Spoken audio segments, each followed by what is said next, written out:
Hi, this is Anne Marie Rose, and this is my presentation on artifact number 2, Language, History, and Culture. What is the history of your language? What are its roots and its purpose? I chose Korean English, which is called Konglish.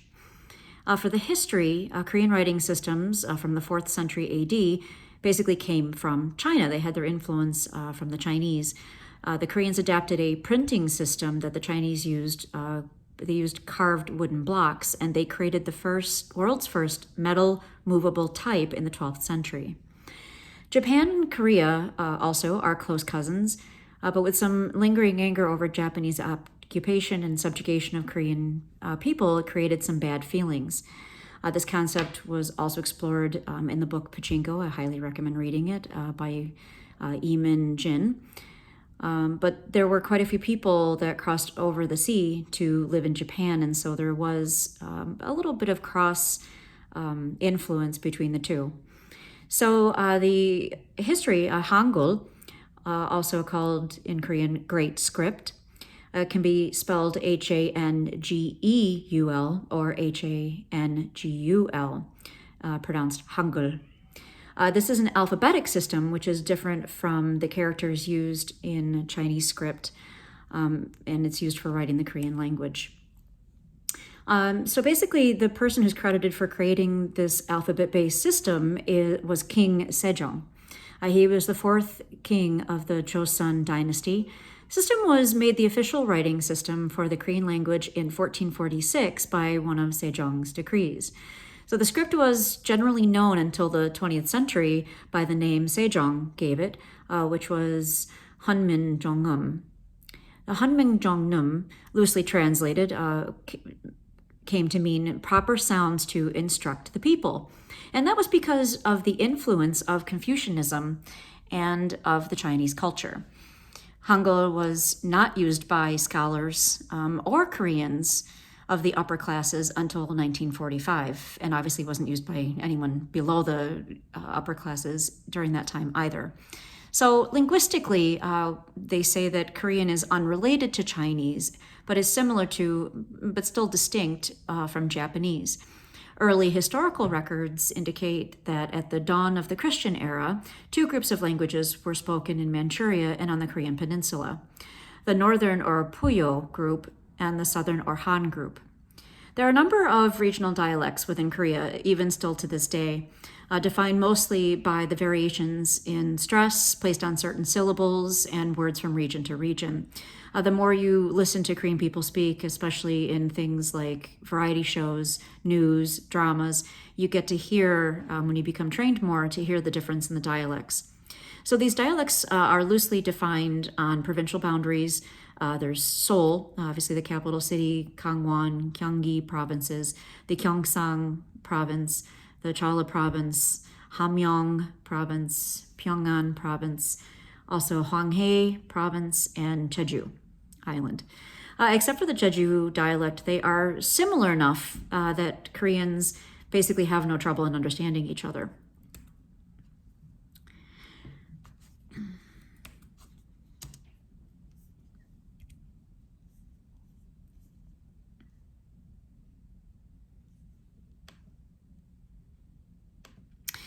Hanja, which is the body of Chinese characters, formed the basis for what became the Korean language, but it was adapted not a language of its own. Usage of the Chinese characters was small and mostly used to represent sounds or sometimes their original meaning. They used the Western alphabet letters for things like road signs, train schedules, and even some newspapers. Hunmin Jeongeum became the language of the people, which consisted of a basically simple alphabet that consisted of 28 characters, 17 consonants, and 11 vowels, which emerged from basically a careful study of the shape or form of, the speech organs, your mouth, your tongue, your throat, and the shape they take during speaking. I explore this later on in talking about other things, not in this presentation, but I will in my project, about the different sounds and how there are some exclusions. So a purpose, talk about purpose. In October 1446, King Sejong presented the Korean people an alphabet of their very own, an alphabet invented by Koreans and for Koreans. Because our language differs from the Chinese language, he basically said, my poor people cannot express their thoughts in Chinese writing. That was his reasoning for developing it. Almost overnight, this Hunminjeongeum erased any distinction among Koreans in the area of communication and brought about the social status, brought the social status of the underclass dangerously close to the aristocracy. King Sejong's simple act of benevolence basically shook the very foundations of a class-conscious Korean society. In the 19th century, there was a wave of nationalistic pride that swept through Korea, and the Hunminjeongeum was renamed Kungmun, or National Script. And basically also to be set apart from China and Japan, much of this history of Korea is fueled by the dominance of both China and Japan on the Korean people. It's hard to think of language as something that can memorialize the history of a country and its culture, but Korea has been under such an intense influence throughout history, especially from China and Japan, that in lots of ways, the most important legacy of Korean culture is its language and its unique writing system. Japanese also both Chinese and Japanese are character-based, but Chinese is more pictorial, whereas Japanese is also pretty similar, but it has more sound-based as opposed to more of an alphabet system like Hangul. When asked how they felt, in talking about usage in the current day, when talking to Korean Americans especially, when asked how they would have felt if a Korean class had been offered in their primary and secondary schools, a lot of these Korean American students replied that, knowing that the subject was offered in school made them feel a much greater respect for their own language and their culture, the heritage language of their ancestors and their families. It would have shown them, they said, that Korean as a heritage is much more accepted, and that it would have given them the incentive and motivation to learn Korean at a much earlier age. A lot of the research that I did indicated that, in particular, a lot of the students that picked up Korean much later did it from a sense of not only shame for having Korean heritage, but also their parents wanting them to fit in and to assimilate into the culture. And so they equated that assimilation with being able to get ahead and not suffer, the consequences of discrimination. It appears that because Korean is essentially regarded as an extracurricular or even irrelevant subject to American K through 12 education, Korean language learners learned, unfortunately, not to value their language as a legitimate subject of study. And so many of them didn't pick it up until, much later in their lives. I also found another one of the purposes for the Korean language, especially here in the United States, was to educate people for jobs in the U.S. It's actually much wider than I would have thought. Over the years, according to one of the sources I came across, there has been an increase in the number of speakers of the language in Korean communities owing to massive immigration in the past half century. And as a result, the increase of college-age Korean Americans.